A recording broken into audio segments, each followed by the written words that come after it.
மேட்டூர் அணையில் இருந்து 1,25,000 கன அடி தண்ணீர் வெளியேற்றப்பட்டுள்ளது. காவிரி கரையோரத்தில் உள்ள மக்களுக்கு பாதுகாப்பான இடங்களுக்கு செல்லுமாறு மாவட்ட நிர்வாகம் அறிவுறுத்தி வருகிறது.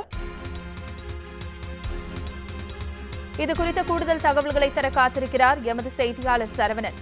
சரவணன், கூடுதல் விவரங்களை பதிவு செய்யுங்க. நிச்சயமாக, அதாவது இந்த தண்ணீர் கூடுதலாக திறக்கப்பட்டு வரும் காரணத்தினால பார்த்தோம் அப்படின்னாக்கா குமாரபாளையம் மற்றும் பள்ளிப்பாளையம் பகுதிகளில் அந்தந்த மாவட்டத்தை சேர்ந்த வட்டாட்சியர்கள் ஒரு குழுக்களை போட்டு அந்த அந்த பகுதிகளில் தொடர்ச்சியாக கண்காணிக்கப்பட்டு வருகிறது. அந்த பகுதிகளில் இருக்க தாழ்வான பகுதிகளில் இருக்க மக்களை வெளியேற்றவும், அதே போல கரையோர பகுதிகளுக்கு பொதுமக்களால் சுற்றுலா பயணிகளை செல்ல விடாமல் தடுத்தும் வருகிறார்கள்.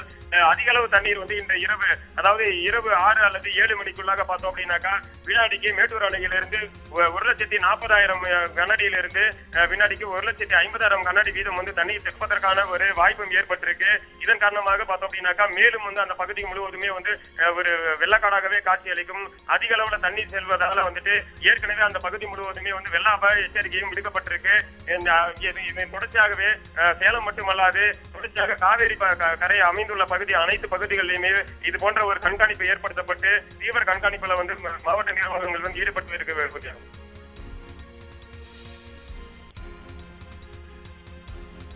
கரையோர மற்றும் தாழ்வான பகுதிகளில் வெள்ள அபாய எச்சரிக்கை விடுக்கப்பட்டிருக்கு. இந்த நிலையில மீட்பு பணிகள் என்னெல்லாம் ஏறெடுக்கப்பட்டிருக்கு சரவணன்?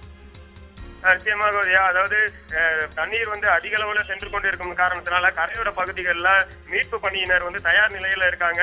அவர்களுக்கான அதாவது உயிர் காக்கக்கூடிய அளவுக்கான அந்த உடைகள் மற்றும் உள்ளிட்ட சாதனங்களும் அவர்கள் தயார் நிலையிலேயே வைத்திருக்கிறார்கள். இருந்த போதும் எந்த ஒரு அசம்பாவிதமும் நேரிடக்கூடாது என்பதே அந்தந்த மாவட்ட ஆட்சித்தலைவர்களும் ஒரு தொடர் கண்காணிப்பில் தீவிரமாகவே ஈடுபட்டு வராங்க. இந்த பகுதிகள், அதாவது மேட்டூர் அணைக்கு அடுத்தபடியாக பார்த்தோம் அப்படின்னாக்கா இந்த குமாரபாளையம் மற்றும் பள்ளிப்பாளையம் ஆகிய பகுதிகள் தான் மிகுந்த தாழ்வான பகுதி. எப்பொழுதெல்லாம் 1,00,000க்கும் அதிகமான தண்ணீர் திறந்து விடப்பட்டாலும் அந்த பகுதிகளில் குடியிருப்புக்குள் தண்ணீர் சென்று விடுவது வழக்கம்.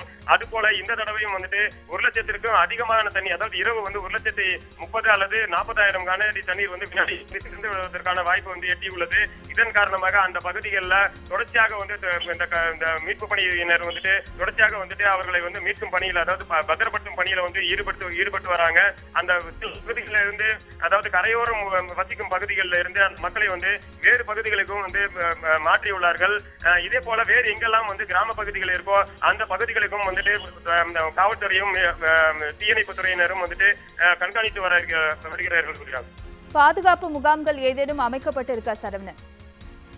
நிச்சயமாக, அதாவது காலங்களில் அவசர அழைப்புக்காக 1077 என்ற எண்ணெய் ஒவ்வொரு மாவட்டத்திற்கும் வழங்கப்பட்டிருக்கு.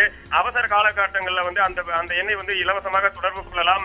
இதே போல பார்த்தோம் அப்படின்னாக்கா மீட்டூர்ல இது தொடர்பான ஒரு அறை அமைக்கப்பட்டிருக்கு. மற்ற பகுதிகளில் பார்த்தோம்னாக்கா அங்கங்க அதாவது தொடர்ச்சியாக தாசில்தார் தலைமையில, வட்டாட்சியர் தலைமையில் குழுக்கள் தயார் நிலையிலேயே வைக்கப்பட்டுள்ளார்கள்.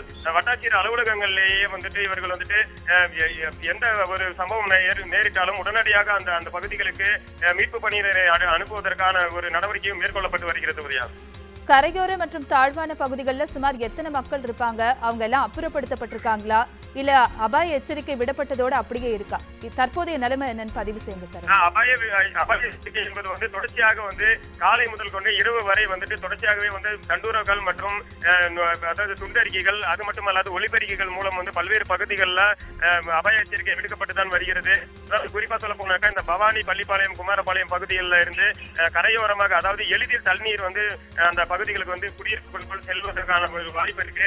அந்த பகுதியான மணிமேகலை தெரு, இந்திரா நகர் மற்றும் கலைமகள் வீதி, ஜலதா நகர் ஆகிய பகுதிகளில் வசிக்கும் மக்களை ஒரு குறிப்பிட்ட அளவுக்கான மக்களை அங்க அந்த பகுதியில இருந்து அப்புறப்படுத்தி வேறு பகுதிகளுக்கு கொண்டு சென்று அவர்களுக்கு தேவையான வசதிகளை மாவட்ட நிர்வாகம் செய்து வருகிறது.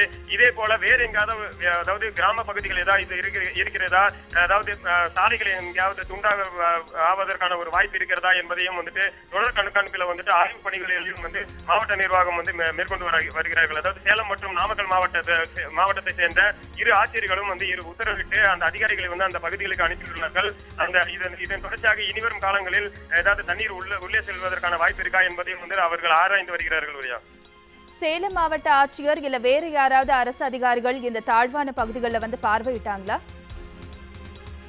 இதுவரை அந்த மாதிரியான ஒரு நடவடிக்கைகள் மாவட்ட ஆட்சித்தலைவர்கள் ஈடுபடவில்லை. அவர்களுக்கு பதிலாக தான் வட்டாட்சியர்கள் வந்து அந்த பகுதிகளுக்கு செல்கிறார்கள். இந்த நிலையில பார்த்தோம்னாக்கா 120 அடியை எட்டிய பிறகு அதாவது பொதுப்பணி கண்காணிப்பு பொறியாளர் நாகராஜன் வந்துட்டு மேட்டூர் அணையை வந்து பார்வையிடுவதற்காக சற்று முன்பு வந்தார். அணை வந்து முழு பாதுகாப்புல இருக்கு. அதே போல தண்ணீர் வந்து அதிக அளவுல வந்து திறந்து விடப்பட்டிருக்கு. மேட்டூர் அணைக்கு மேலும் கூடுதலாக வந்து தண்ணீர் வருவதற்கான வாய்ப்பும் ஏற்பட்டிருக்கு. இதன் காரணமாக பார்த்தோம்னாக்கா சேலம் மட்டுமல்லாது டெல்டா மாவட்டங்களை சேர்ந்த அனைத்து மாவட்ட ஆட்சித்தலைவர்களுக்கும் நாங்கள் வந்து ஒரு எச்சரிக்கையை வந்து விடுத்திருக்கோம் அப்படின்ற ஒரு தகவலை வந்து நம்மிடம் தெரிவித்திருந்தார்.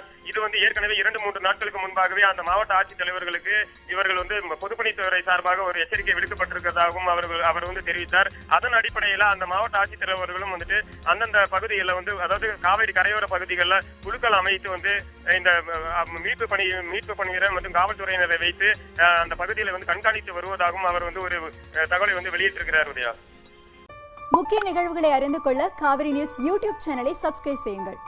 உடனுக்குடன் செய்திகளை தெரிந்து கொள்ள காவிரி நியூஸ் சமூக வலைதளங்களோடு எப்போதும் இணைந்திருங்கள்.